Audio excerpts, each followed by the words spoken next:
Gecənin qucağı min sir daşıyır. Yolların taleyi yenə yollara.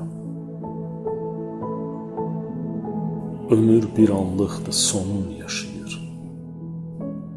Əlim çata bilmir ötən illərə.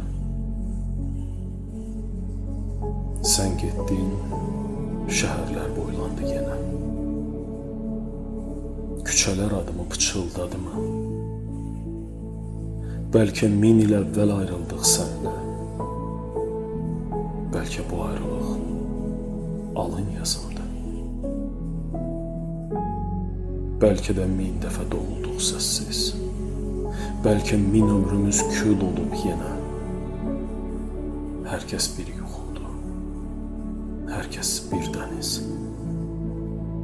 Hər kəs bu dünyadan gedər sirr içrə. Mən isə bu sirrə baxıb susuram. Ürəyim sükutun içində döyür. Bir gün gələcəksə, bilmirəm hara. O gün öncəsindən gözüm böyür. Zaman sonsuz dəhliz, addımlar kölgə. Hər addım bir ömrün sönən çırağı. Kimin kürəyi taliyə söykək, səssizcə daşıyar dərdin sorağı.